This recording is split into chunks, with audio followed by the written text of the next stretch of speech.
Welcome back, everyone, to Lost Shrine. Tonight, we're diving into 7 terrifying true Christmas Eve legends from Las Vegas.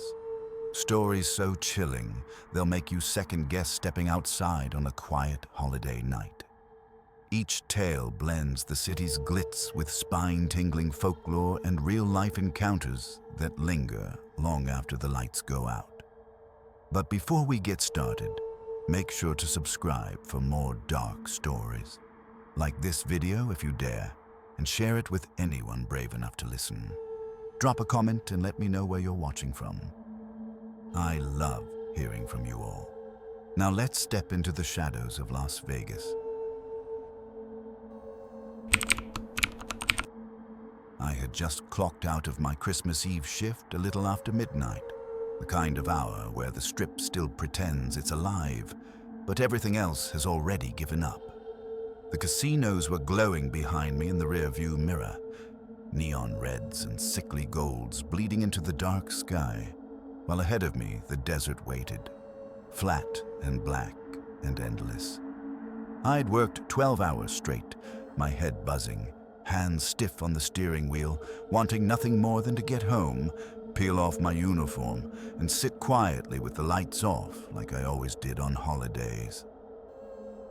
Christmas had never meant much to me, not since my parents passed, but I still felt that heavy, expectant silence in the air that comes once a year, like the world holding its breath. Traffic was thick near the main road, so without really thinking about it, I took a side road, one locals use when they're tired of tourists and brake lights. It cut away from the highway and slipped into open land, a 2-lane stretch bordered by scrub and rock, no street lights, just reflective markers blinking back at my headlights. I'd driven it dozens of times. It always felt longer than it should, like the road didn't quite trust straight lines, but it shaved 15 minutes off the drive, and that was enough for me. The radio was playing some half-hearted Christmas song, the kind sung softly like it's ashamed of itself. I remember the heat coming out lukewarm, the smell of dust and old upholstery, my eyelids burning. That's probably why I didn't react right away when my headlights caught something ahead near an old turnout. At first, I thought it was a stalled car pulled off to the side. It wouldn't have been unusual. People get lost out there all the time. But as I got closer, I realized there was no vehicle, just a shape standing at the edge of the road. It looked like a man. That's the easiest way to say it. Tall, thin, wearing something dark that absorbed the light instead of reflecting it. He was facing away from me, toward the desert, standing unnaturally still. No shifting weight, no raised arm, no attempt to flag me down. Just standing there like he'd been placed. I felt that immediate, instinctive tightening in my chest. The kind you get when something is wrong but your brain hasn't figured out why yet. I eased off the gas. Part of me told myself it could be a stranded tourist who'd wandered off the road. Another part whispered that people don't just stand like that in the middle of nowhere at midnight on Christmas Eve. As I slowed, the radio crackled. The song warped, stretched, then dissolved into static. I tapped the dial, thinking I'd lost the signal, but the noise only deepened, a dry hiss that made my scalp prickle. I glanced back up, and the figure was closer, not much closer, maybe 10 feet closer, but enough that I knew I hadn't imagined it. The distance between us had changed without any visible movement. He hadn't turned, hadn't stepped. He was just nearer. I remember whispering "nope" out loud, my voice sounding thin inside the car. My foot went back on the accelerator, slow at first, like I was afraid of provoking something. As I passed him, my headlight slid across his back. I didn't see a face. I didn't see details. Just the outline of shoulders that sloped too sharply, a neck craned slightly forward like he was listening to something far away. I did not look any longer than I had to. The moment he disappeared out of my side window, the radio went dead. Not static. Nothing. A clean, hollow silence. I sped up then, the engine sounding too loud in the emptiness.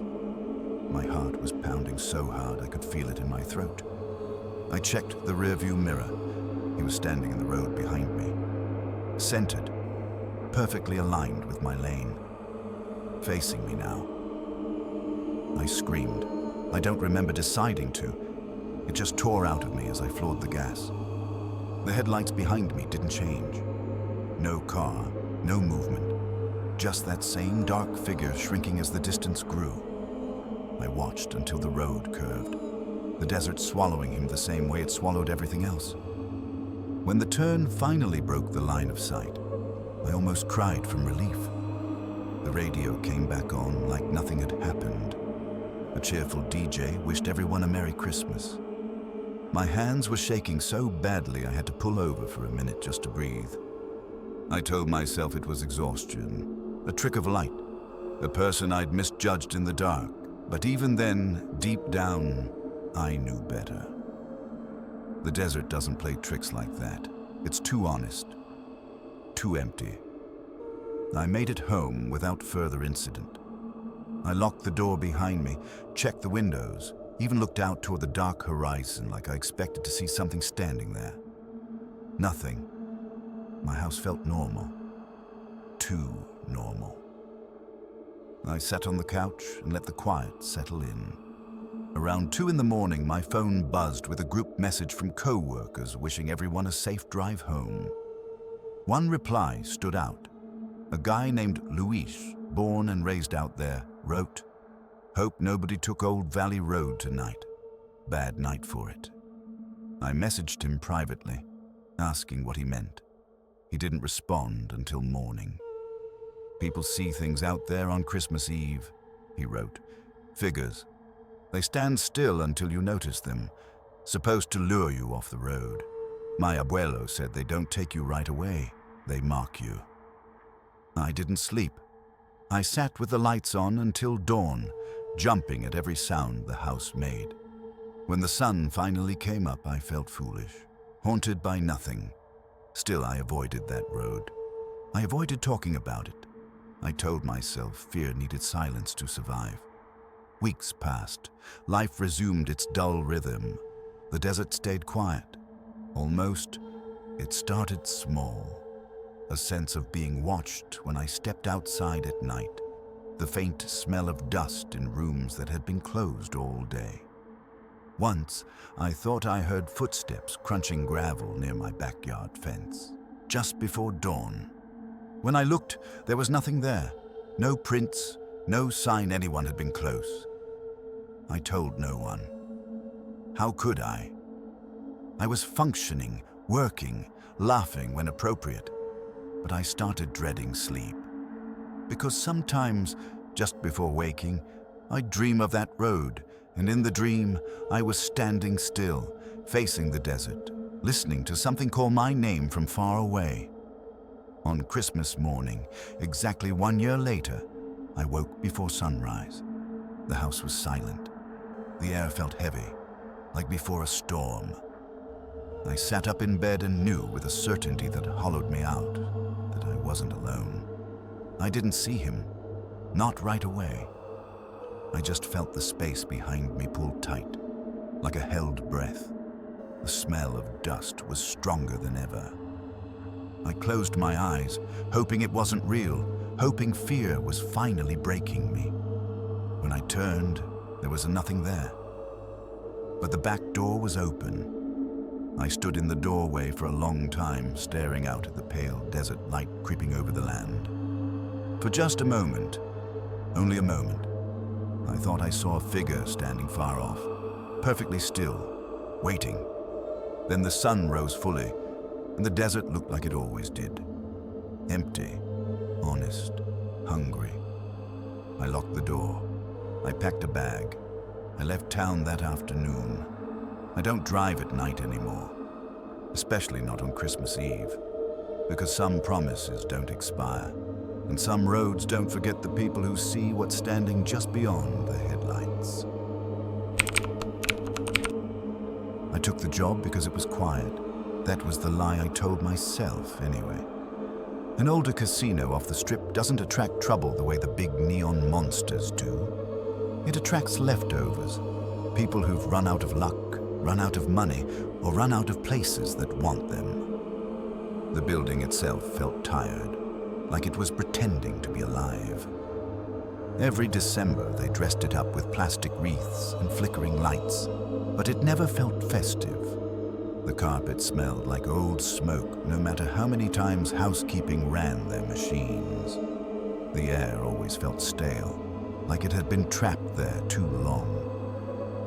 Christmas Eve was usually dead, which made it the kind of shift management handed out without much thought. That night, I was assigned to a stairwell on the north side of the building. It had been closed for years, blocked off with a heavy fire door and a cheap no access sign that curled at the corners. Officially, it was due to structural issues. Unofficially, people used the word incidents, then changed the subject. I was told to sit nearby, keep an eye on the camera feed, and make sure no one wandered in drunk or curious. It sounded like a punishment shift, the kind you give to someone who doesn't complain. The stairwell sat away from the casino floor, down a quiet hallway where the Christmas music faded into a dull hum. The camera pointed straight down the concrete steps, lit by yellow emergency bulbs that never seemed bright enough. I'd stared at that feed plenty of times before. It always looked the same. Empty, dusty, a faint dark line where water had once leaked down the wall. That night was no different at first. I remember checking my watch around 11:45, thinking about the coffee I'd left cooling at the desk and how long it felt until midnight. The footsteps started a few minutes later. At first, I thought it was my imagination, the way sound carries in old buildings. Casinos are never truly quiet, even when they're empty. There's always a distant chime, a machine resetting, a laugh echoing from somewhere you can't see. But this was different. It was too steady, too close.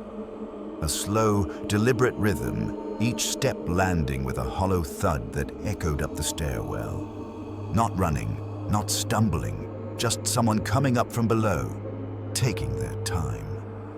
I leaned closer to the monitor. The camera showed nothing. No movement, no shadow shifting in the corners. The steps kept coming, measured and patient, like whoever was making them knew exactly how far apart they wanted to be.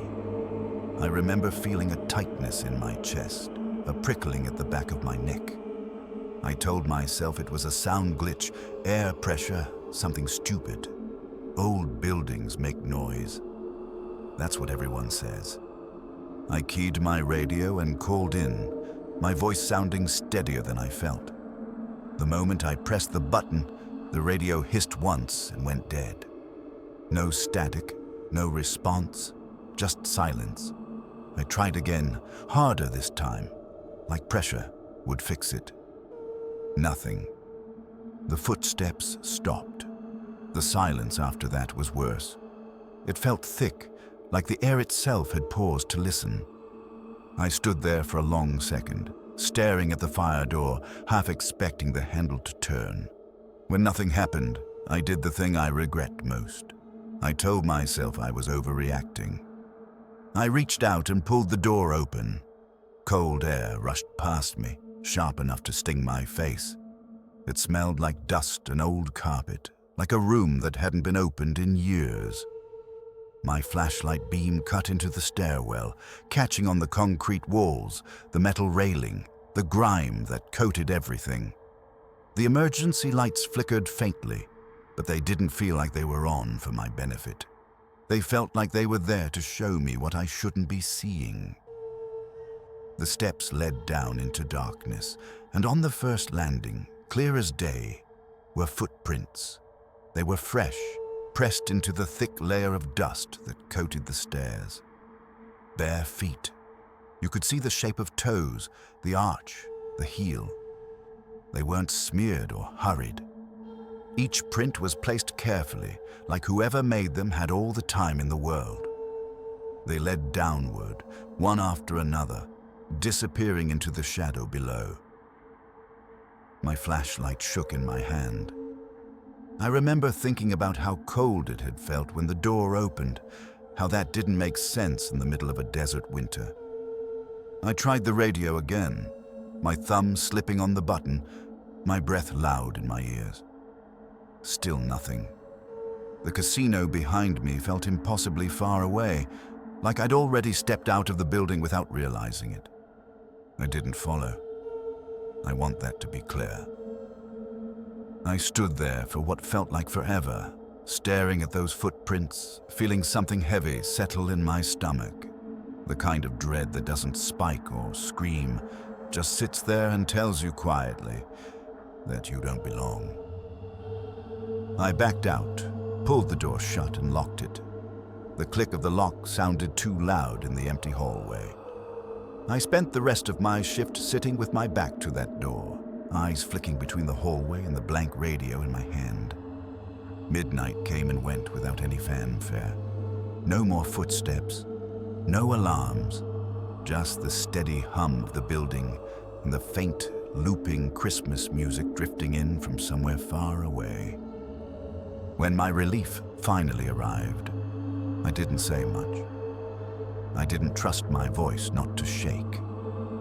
A few days later, I asked one of the older guards about the stairwell. He looked at me for a long moment before answering, like he was deciding how much to tell me. He said the stairwell used to connect to a basement level that didn't exist anymore. Storage, maintenance, old utility rooms. Over the years, parts of it had been sealed off, then removed from the blueprints altogether. Fires, collapses, things that were easier to forget than fix. He told me that every Christmas Eve, someone heard footsteps in that stairwell, sometimes on camera, sometimes just with their ears. Years. Ego, a guard, followed them. Management said he'd gone AWOL, but that wasn't the truth. They found him days later, wandering the desert miles from the casino, dehydrated and sunburned, talking to himself. He kept insisting he'd never left the building, that he'd just kept going down, floor after floor, chasing someone who was always just out of sight. They let him go after that, said he was unfit for duty. I quit not long after. I told people it was for a better opportunity, a schedule change, anything that sounded normal. But every Christmas Eve since then, I think about that stairwell, about the cold air and the bare footprints pressed into dust that hadn't been disturbed in years. I think about how the building felt like it was holding its breath, waiting for someone to make the wrong choice. Sometimes, when I'm somewhere quiet, I hear footsteps, slow, deliberate, coming from a place that shouldn't exist anymore. And I'm back in that hallway, my hand on the door, knowing there are places you can step into that don't show up on any map. And once you start going down, it's hard to be sure you've ever really come back. I missed my last bus home on Christmas Eve because of a delay outside Flagstaff that nobody bothered explaining. By the time we finally rolled into the outskirts of Las Vegas, the terminal lights were half dimmed and most of the doors were locked. Snow wasn't falling like it does back east, but the desert cold still had teeth. It crept up through the soles of my shoes and settled in my bones while I stood there with my duffel bag, staring at a city that suddenly felt very far away from any kind of warmth. I didn't have money for anything fancy. I walked along the highway until I found a low, U-shaped roadside motel tucked back from the road, its neon sign buzzing weakly like it might give up at any second. The place looked old, maybe from the 70s, but it was still standing, which felt like enough at the time. Every door along the ground floor was decorated for Christmas. Plastic wreaths with faded red bows, cheap tinsel garlands taped crookedly around the frames. It looked almost cheerful in a sad, forced way. Almost every door. Mine was the only one that was bare. I noticed that right away, but I was tired and cold and more interested in getting inside than thinking about decorations. The clerk at the desk was a thin man with a gray mustache and eyes that didn't quite settle on me when he spoke. He slid the key across the counter without asking many questions. Just told me the room was at the end and to keep the heater running all night because it liked to quit. When I mentioned the Christmas decorations, he gave a quick nod and said, "Folks like to feel festive," and then turned away like the conversation was over.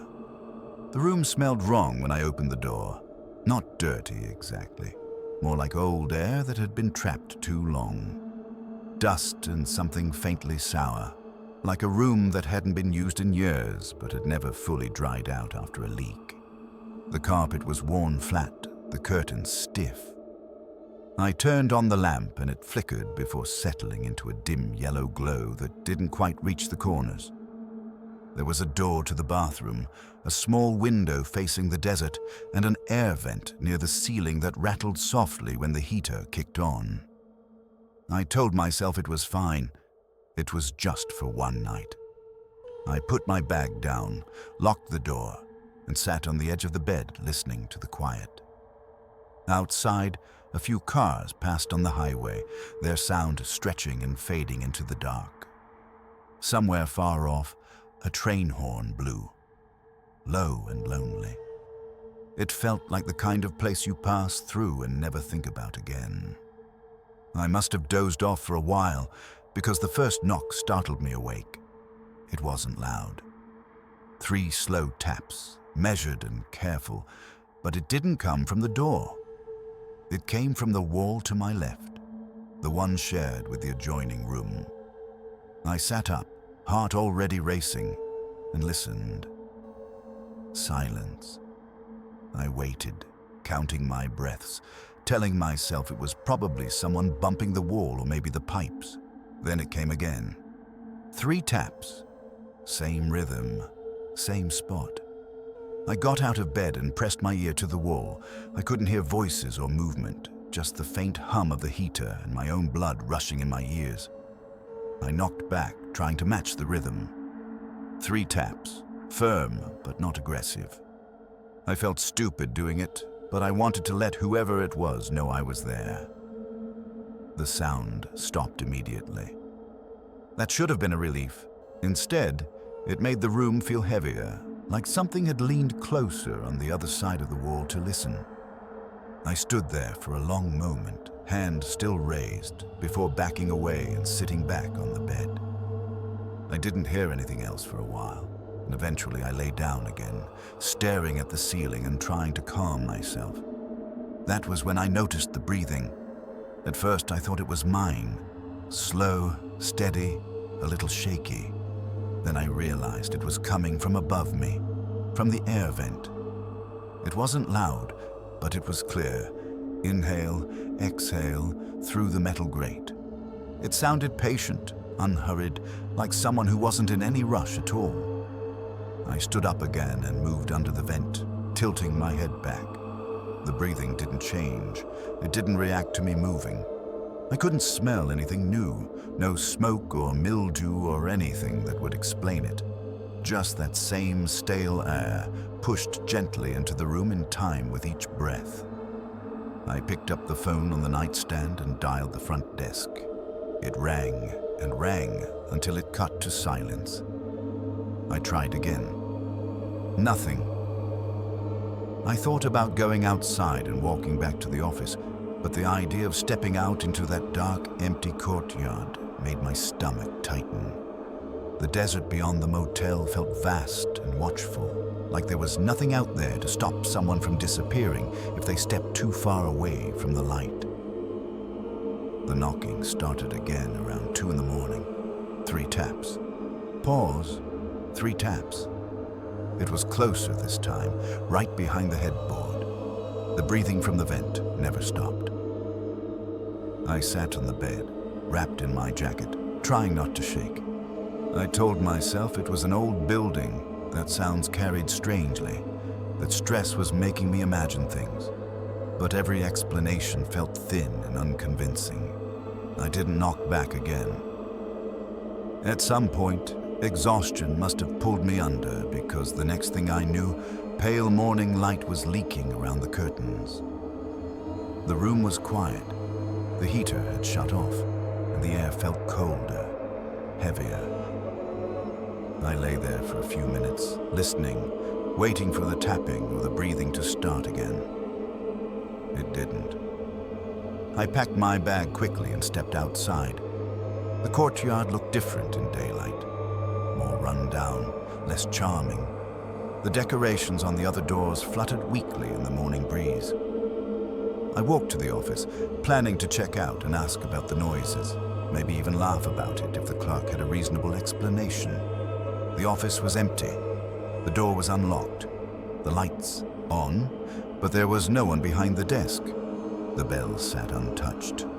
I waited, called out, checked the back room. Nothing. It was like the place had been abandoned overnight, except for the rooms that were clearly still occupied.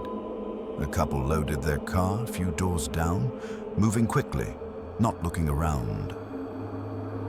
I left my key on the counter and walked to a diner down the road, needing coffee and people and noise.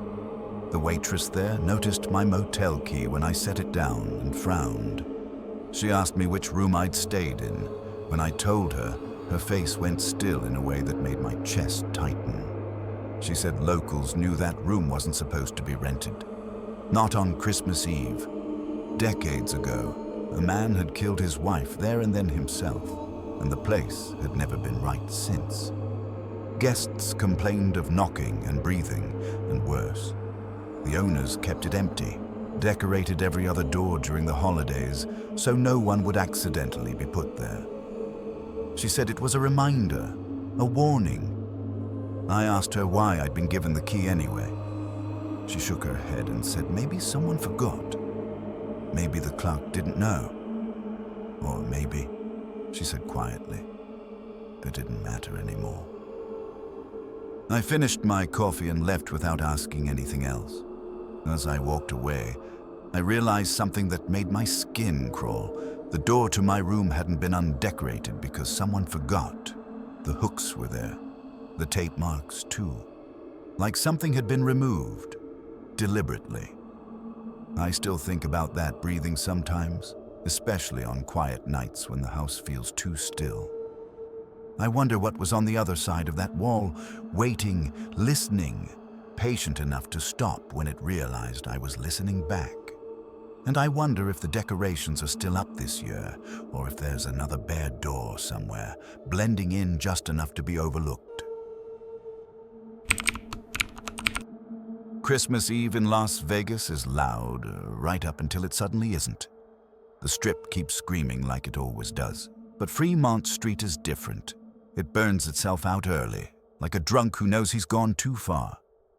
By the time I stepped out of the casino, where I'd been working a swing shift, the crowds had thinned to pockets of tourists huddled under flickering canopy lights, their laughter echoing too sharp against the empty stretches of pavement. Neon signs blinked out of sync, some letters dead, others buzzing like insects trapped behind glass. The air smelled like cold concrete, old beer, and ozone from the lights overhead. It didn't feel festive. It felt abandoned. I wasn't drunk. I wasn't high. I was tired in a way that made everything feel slightly unreal, like the city was a stage set, and I'd missed the cue to leave. I headed east, away from the loudest bars, toward the stretch where Fremont starts giving up and turning into boarded windows and dark side streets. That's when I noticed the footsteps behind me. Not close, not far, just there. Every time I passed under a pool of light, I felt it more than heard it, like pressure between my shoulder blades. I slowed, pretending to check my phone. The footsteps slowed. I stopped completely. They stopped too. The sound didn't echo away like it should have. It just cut off, clean, as if whoever was back there knew exactly how much noise to make and when to stop. I told myself it was another worker heading to their car, someone keeping distance out of politeness. But when I crossed the street to put space between us, something went wrong. I glanced back, expecting to see him waiting on the opposite curb. He wasn't there. He was already across, walking ahead of me now, moving in the same direction I was. There hadn't been a car. There hadn't been time. The street was wide open, empty enough that I would have seen him move. My stomach tightened. He wore a dark jacket that looked too thin for December nights, shoulders hunched like he was trying to make himself smaller. His gait was off, too smooth, like he wasn't reacting to the uneven sidewalk at all. I ducked into the recessed doorway of a closed souvenir shop, one of those places that sells dusty shot glasses and cracked snow globes year-round. The metal shutter was pulled halfway down, leaving a shadowed pocket just deep enough to hide in if you pressed back against the wall. My heart was pounding hard enough to hurt. I held my breath and listened. The footsteps came closer, slow, measured, no hurry. He passed so close I could see the stitching on his jacket sleeve, frayed like it had been worn a long time. The smell hit me then. Stale sweat and something mineral, like damp concrete after rain. He didn't look at me. His eyes stayed locked, straight ahead, wide and flat, reflecting the neon without really seeing it. His face was pale, not sickly pale, but drained, like blood had forgotten it lived there. As he moved past, recognition slammed into me so hard, my knees nearly gave out. I'd seen him before. 3 nights earlier, taped crooked to a light pole near my apartment, there had been a missing persons poster, grainy photo, same slumped shoulders, same long face, missing for over a month. Last seen walking near Fremont Street after midnight. I remembered thinking how Vegas eats people and keeps walking, how the city shrugs and moves on. Standing there in the dark doorway, watching him pass by, very much not missing, that thought curdled into something colder. He kept going, never once turning his head. I waited until his footsteps faded, or maybe stopped existing before I eased out of the doorway. The street felt wider now, emptier. Neon buzzed overhead, but it sounded strained, like it was working too hard to pretend nothing was wrong. I followed at a distance I didn't consciously choose, pulled forward by something I didn't have a name for. At the end of Fremont, the lights thinned out. Casinos gave way to shuttered buildings, chain-link fences, and stretches of road that led nowhere good. Beyond that, the city unraveled into desert, industrial yards, dry washes, and black space where the streetlights simply stopped. He turned the corner where the pavement cracked and the glow died, and he was gone. No footsteps, no silhouette, just darkness and the faint hum of electricity behind me. I stood there longer than I should have, staring into that empty stretch of road. The desert at night feels like it's leaning in, listening. Somewhere far off, a train horn moaned, long and low, and the sound crawled under my skin. I forced myself to turn back and walk fast toward my car, parked under a buzzing light that flickered like it might give up at any second. I locked the doors the moment I got in and sat there breathing until my hands stopped shaking. I didn't tell anyone. Vegas teaches you early that weird things happen, and talking about them just makes you look like another cracked-out story nobody believes. But I couldn't shake it. The next morning, I walked past the pole where I'd seen the missing poster. It was gone. No torn tape, no faded outline, nothing, like it had never been there at all. Weeks passed. The city swallowed New Year's and kept going. I tried to convince myself I'd imagined the whole thing, that exhaustion and bad lighting had filled in gaps that weren't real. But little things kept happening. I'd catch sight of someone standing too still at the edge of my headlights when driving home late, only for them to vanish when I slowed. I'd hear footsteps echoing behind me in empty parking garages, stopping exactly when I stopped. Once, at 3 in the morning, I smelled that same damp concrete smell outside my apartment door, even though the hallway was dry and empty. Vegas has its own kind of wilderness. Not trees and mountains, but abandoned lots, storm drains, stretches of desert pressed right up against the city's skin. People fall through the cracks here all the time. Some end up living under bridges. Some disappear into the washes. Some, I think now, don't fully leave at all. On Christmas Eve the following year, I found myself on Fremont again without planning to be. Same thinning crowds, same tired decorations blinking overhead, same sense that the night was hollowing itself out. As I walked, that familiar pressure returned, soft but unmistakable, settling between my shoulders. I didn't turn around. I already knew what I wouldn't see. When I reached the edge of the lights, where the city gives way to dark and dust and the low hum of power lines, I stopped. The desert beyond was a solid wall of black. No footsteps came closer. No shadow moved ahead of me.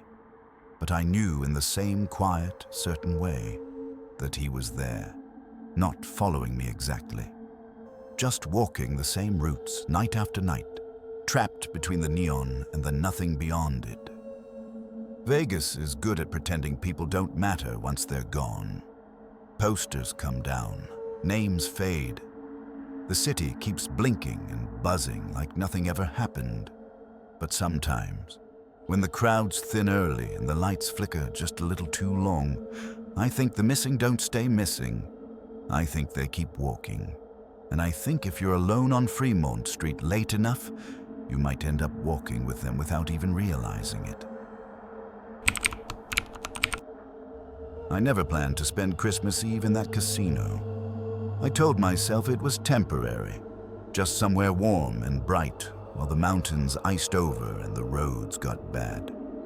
The place sat at the edge of a forgotten highway, tucked between dark hills and a dry riverbed. The kind of casino built for locals who didn't like to travel far and for truckers who needed lights in the dark. The sign out front flickered like it had a nervous tick, and the parking lot was almost empty when I pulled in, my tires crunching over old gravel dusted with frost. Inside, the air smelled like stale smoke, pine-scented cleaner, and something metallic underneath it all. Christmas music played too softly to be comforting, warped by bad speakers, so the songs sounded tired, like they'd been playing for days without rest.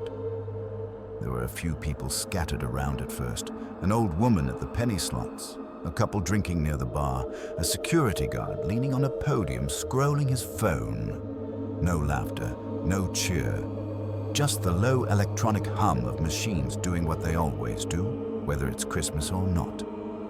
I drifted until I found the slot machine at the far end of the floor, half hidden behind a fake plant that hadn't been watered in years.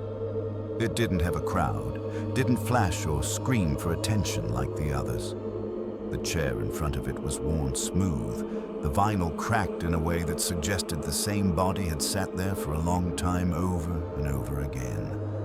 I don't know why I chose it. Maybe because it felt ignored.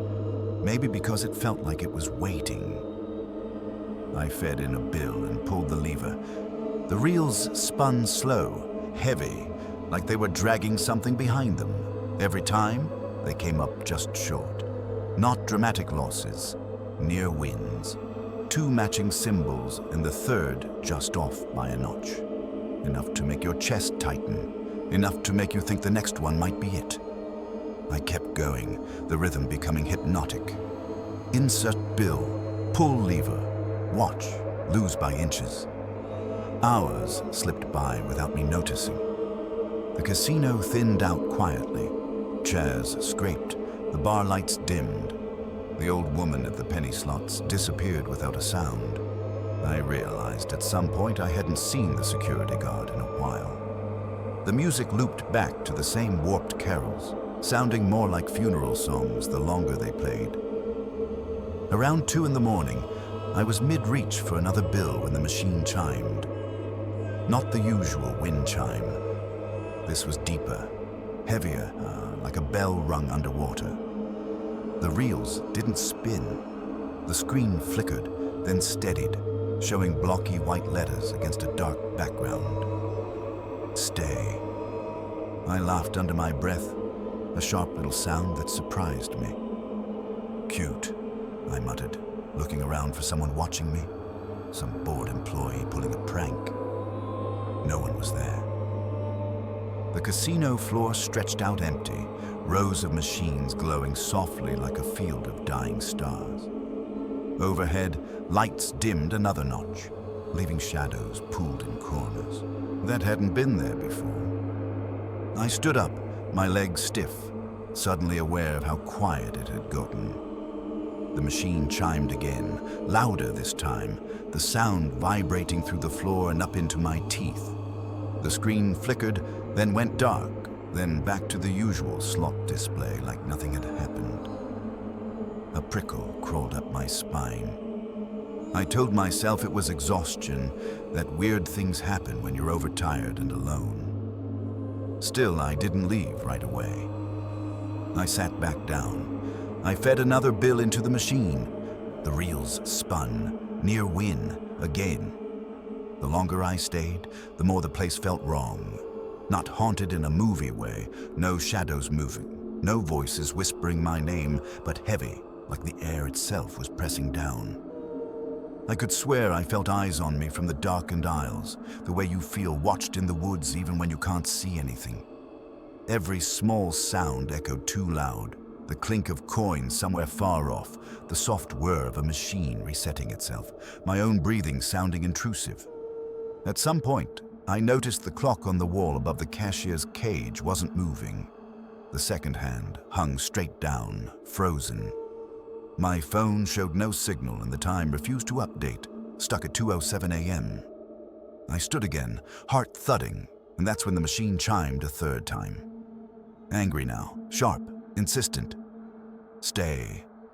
I backed away from it, bumping into another chair.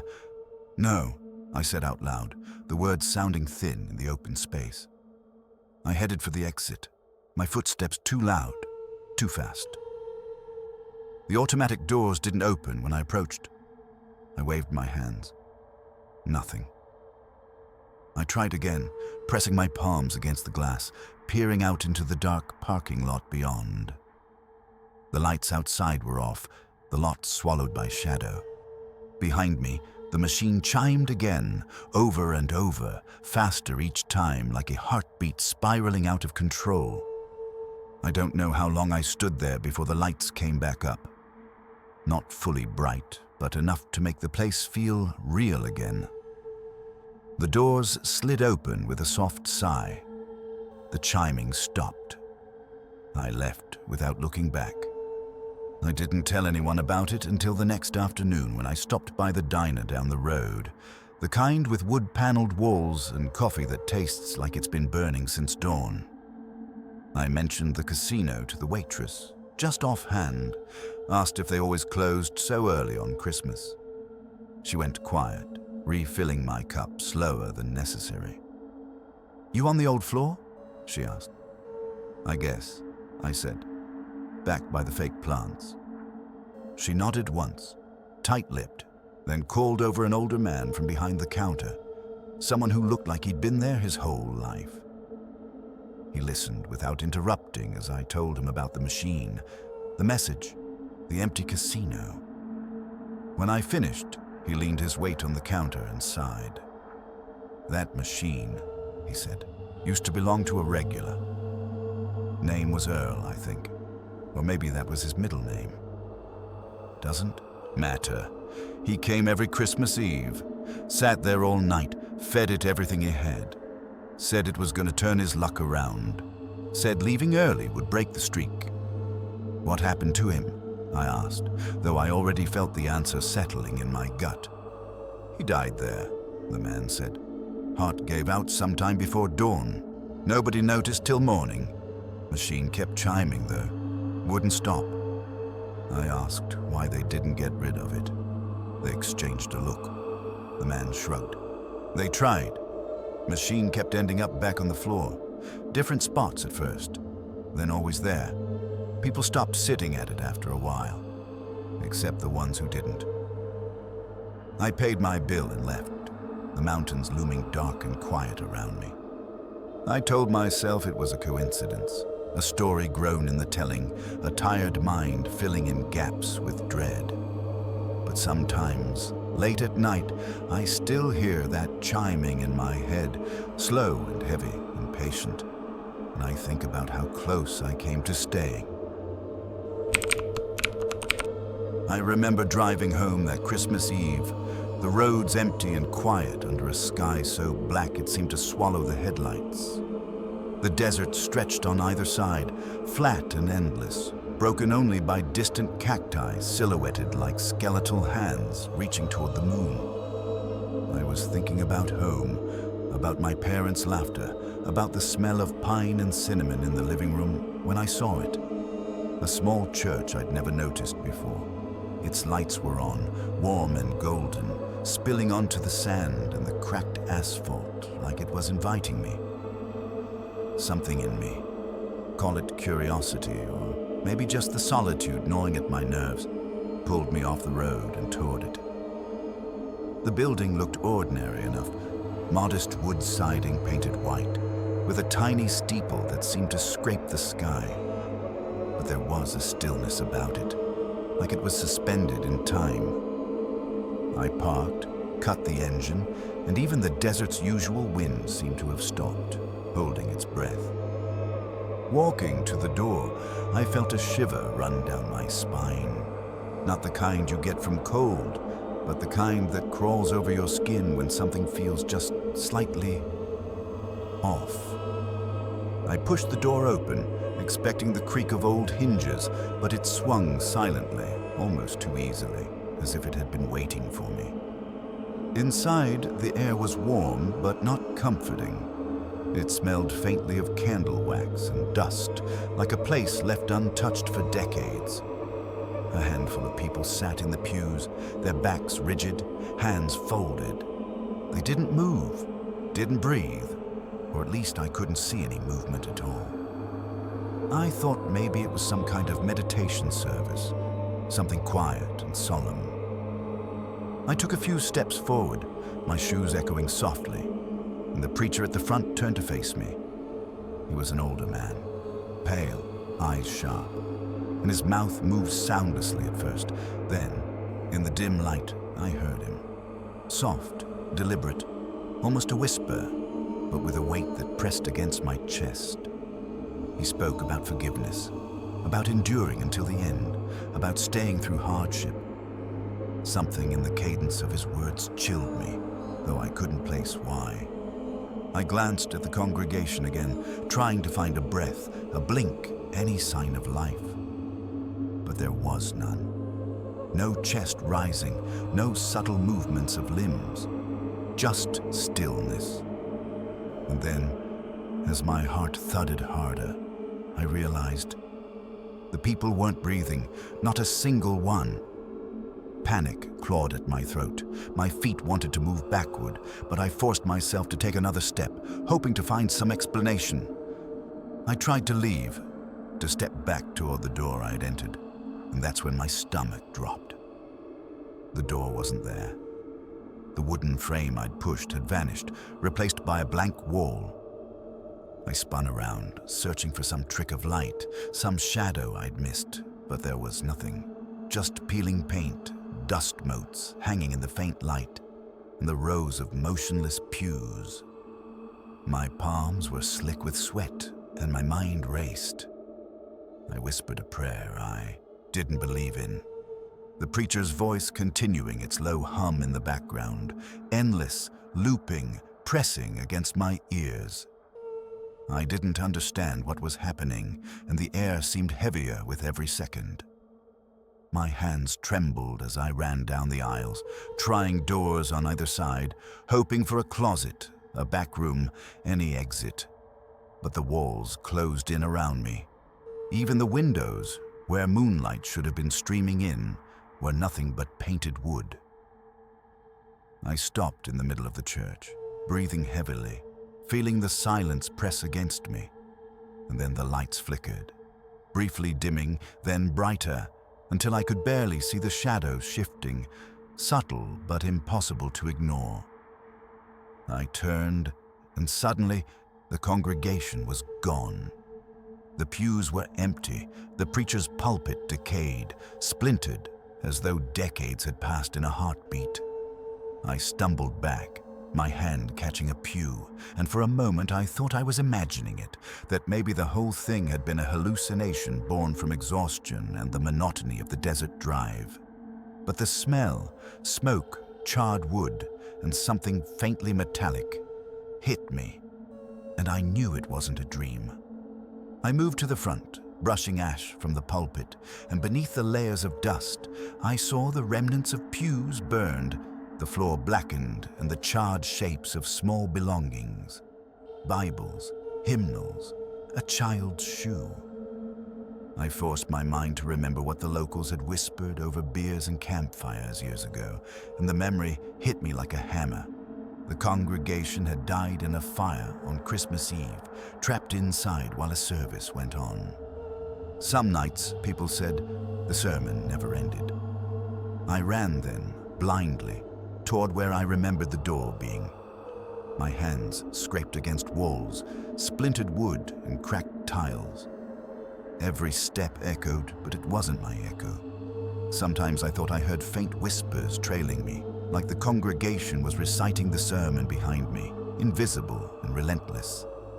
I could feel the desert night pressing through the walls, the wind whispering against the building, urging me out. And then, almost as suddenly as it had vanished, the door appeared.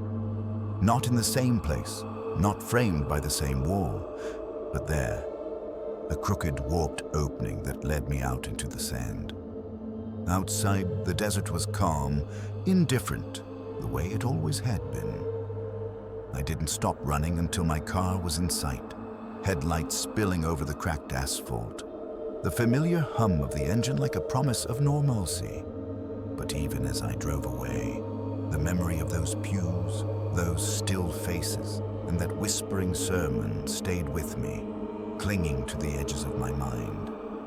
I dared not look back.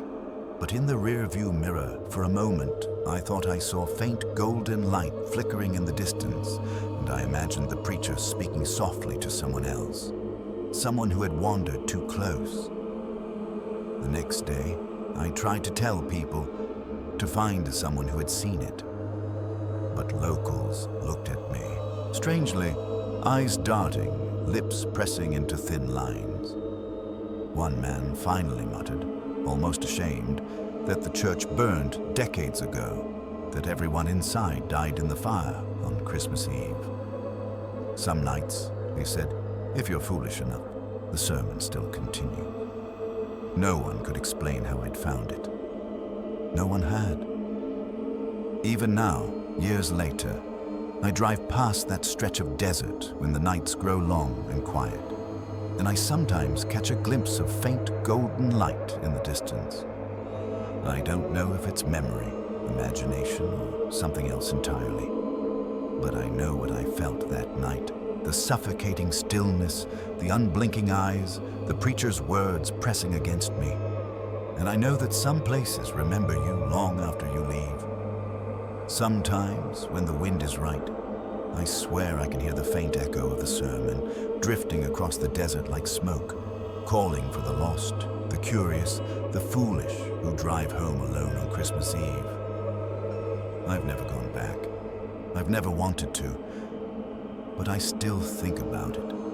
About the silence, about the congregation frozen in time, about the doorway that wasn't there, and in the quiet moments, when the roads are empty and the desert seems to stretch on forever, I can still hear it. That sermon, soft and insistent, teaching a lesson I'm not sure I ever learned. And I wonder if anyone else will ever stumble upon it, pulled in by curiosity, as I was, and find themselves staring into the empty eyes of a congregation that died decades ago. Still waiting, still listening, still speaking in whispers to anyone foolish enough to stop. It leaves a weight on you, one that doesn't lift with daylight or distance. Some nights I can't sleep, imagining the preacher's lips moving without breath, the pews creaking under invisible weight, the shadows flickering, waiting. And I know, somewhere in that endless desert, a church exists that shouldn't, a place outside of time where the sermon is eternal and the dead are patient. Some nights, I swear, it calls my name. I remember that Christmas Eve like it happened yesterday, even though the years have blurred the edges of everything else around it. I just landed in Las Vegas, weary and half asleep, lugging a carry-on that had grown impossibly heavy during the flight. The airport was buzzing with travelers, lights flashing, people rushing, the usual chaos, but I was so drained that it all felt muted, like I was watching it through a thick fog.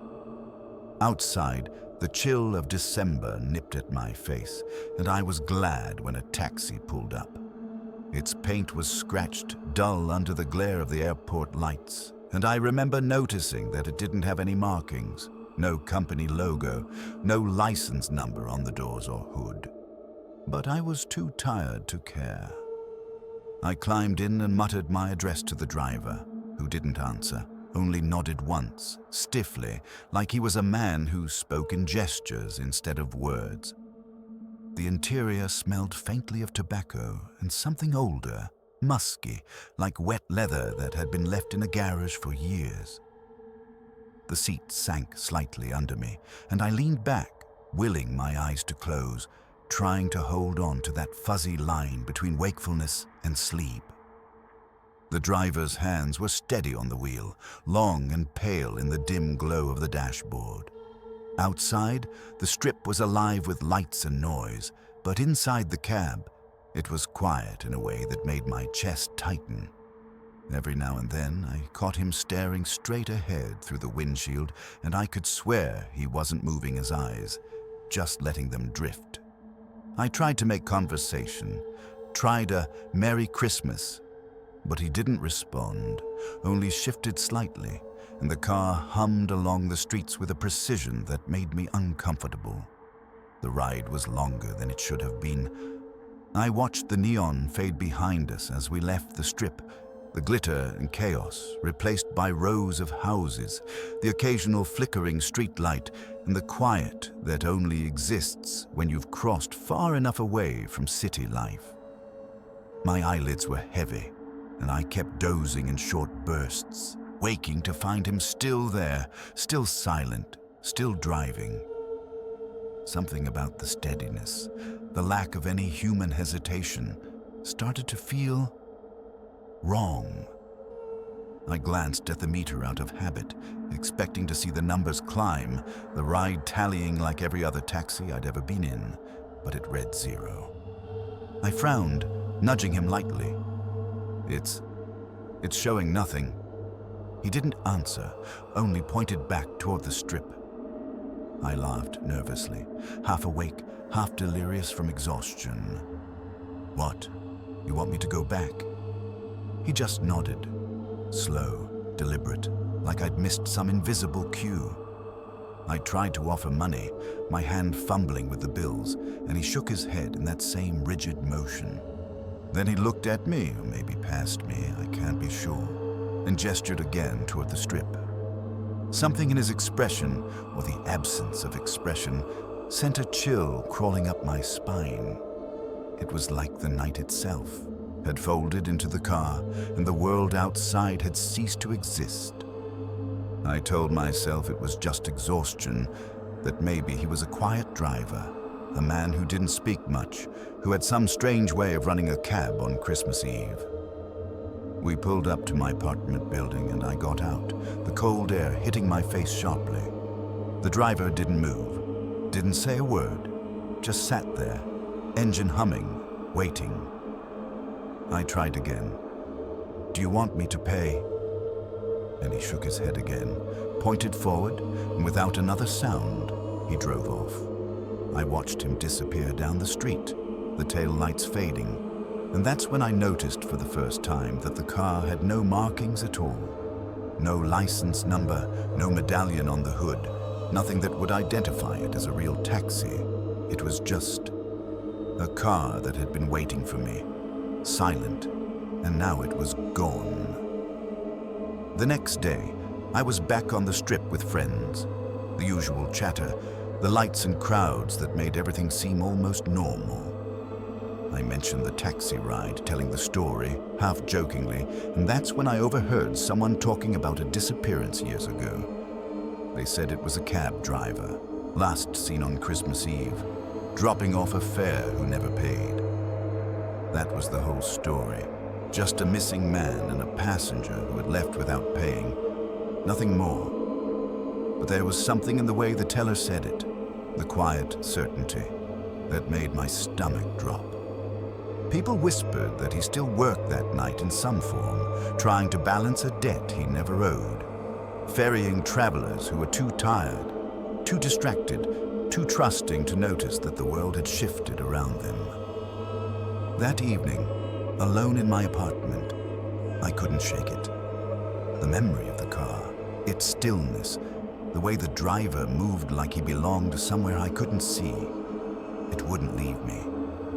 I imagined him on the roads, endlessly driving, trying to reconcile something invisible, some weight he had carried for decades, and I felt a cold sort of kinship with him, the exhaustion of being caught in a cycle you can't escape. I replayed the ride in my mind, the way the streets blurred, the strange hum of the tires over asphalt, the smell of the interior, the silence that pressed on my ears until I felt like I couldn't breathe. I wondered if the cab would appear again next Christmas Eve, and whether the same tension, the same unexplainable dread, would pull another person into that quiet, hovering loop. It's the memory that lingers most sharply. The pause before the ride started, the flick of the headlights in the dark, the way the driver didn't react to my presence but existed alongside it, like a shadow with a purpose. The meter frozen at zero, the lack of any license or identification, the gesture back toward the strip. It all keeps replaying, like a film strip running in the background whenever I'm too quiet or too alone. Sometimes I can almost see it in the distance, a lone cab weaving through the empty streets, headlights cutting through fog or light snow, its driver eternally patient, eternally silent, waiting for the next weary traveler who doesn't know they've entered a debt they never owed. I've tried to rationalize it, of course. Maybe the cab was stolen. Maybe the driver was a man who wanted to be seen but not known. Maybe I dozed off in the car and imagined the whole thing. But the feeling of wrongness, the unnatural stillness, the insistence of the gestures, the frozen meter, refuses to fit into logic. And each year, as the city lights blaze against the dark, the thought creeps back. Someone, somewhere, might be getting that same ride I got, the same wordless journey from exhaustion into unease, into a place where no one can quite explain what's real. I haven't taken a taxi alone on Christmas Eve since, not in Las Vegas, not anywhere. I've avoided the streets, tried ride shares with screens and apps, drivers who speak too much, who laugh, who ask questions. Anything that feels human. But late at night, when the city is quiet and I'm walking past a street I recognize, I can almost feel it, the faint hum of an engine, the low rumble of tires on asphalt, the shadow of a car that shouldn't exist, and sometimes, if I look just right, I swear I see him there, waiting, silent, patient, carrying that invisible debt, ready to take the next passenger who never realized they were part of a story that refuses to end. Even now, writing this, I can feel the memory settle over me like a weight, the faintest echo of the cab door shutting, the way the night swallowed the lights and left me alone. I don't know if he's still out there, still driving, still trying to balance something that was never his. But I do know that somewhere, somewhere in the quiet streets away from the Strip, that ride continues. And it's the sort of thing you remember not with fear exactly, but with a sinking, aching certainty that not all debts are owed by the living, and some of them can reach you even when you've long forgotten the roads you traveled. I never got another taxi home that night, and I haven't stopped thinking about him since. Every Christmas Eve, that memory rises unbidden, and I feel the cold brush of tires on asphalt behind me, the faint smell of old leather and smoke, the quiet insistence that I never paid, that I was part of something I can't quite name. And even now, as I tell it, I wonder if someone else will take that ride tonight, if the meter will still read 0, if the driver will still point back toward a place they'll never reach. Because that's what he does. Every year. And some part of me knows, in that slow, creeping way that fear settles into your bones, that I could see him again if I turned the corner at just the wrong moment, and I might never be the same afterward.